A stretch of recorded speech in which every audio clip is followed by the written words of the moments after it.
Also, my personal favorite, because. Because, you know, when you ask the person what stops you, and then they did some stuff and went, and then told you a story. The story is because people love reasons for things.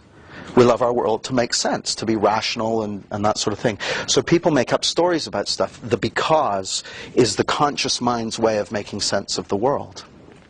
And so there was a study done. Have you guys heard of a guy called Cialdini? Wrote a book called Influence. Awesome book, Influence, the Psychology of Persuasion. Very, very cool book from a hypnotic perspective. And they found that they did a study at some university in the US. They sent people to the front of a queue for a photocopier and said, got them to make the following request. They said, can I go in front of you to make 5 copies? And most of the time, like 60% of the time, they were told, no.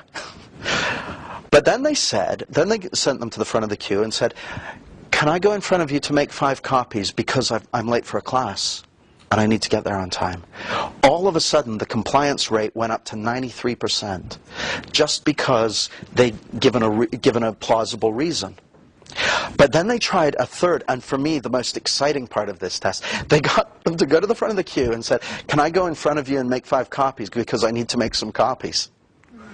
And the compliance rate was still 93% because they'd used that magic word, because. So I love this. There's a part of me that's very English. I was born here, so I used to be absolutely allergic to asking for discount in shops or anything. But the because statement is so fun and so powerful that I just have to do it now. So when I'm buying shoes, I'll say, can I have some discount on these shoes because I want to save some money? And like 80% of the time, they're just like, yeah, okay. Because I gave a reason. Or I'll say, you know, can I have 2 for 1 on this because I need 2 of them. For me, part of the fun is in being as asinine as possible about it, in terms of having the stupidest reason for it. But because people tend to be sort of, they tend to respond in an automatic way. Now the thing is, from a low response rate to 93%, just because you use the word because, means that's an incredibly powerful tool that you have in your hands every time you work with your clients.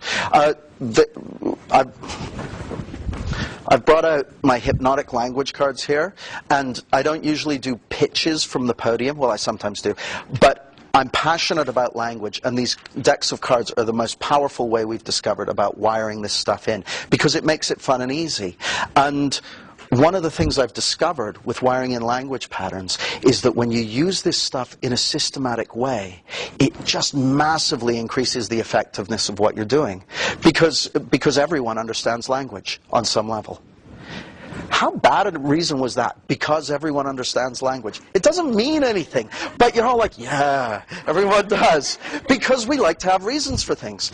I don't know if we actually like to have reasons for things, but I always say that after I say because, and everyone's kind of like, yeah, because that's the way the mind works. Now, here's the thing. It doesn't, as long as you don't say something that's completely implausible, like, you know, this is going to work for you in a powerful way because you're a huge banana. The person's going to mismatch that. They'll go, whoa, hang on, I'm only a medium-sized banana. But as long as what you say isn't off the scale implausible, they'll tend to pick it up. And it's so powerful that I think it's your duty to use the word because wherever possible, because it's fun. And it's a fun way.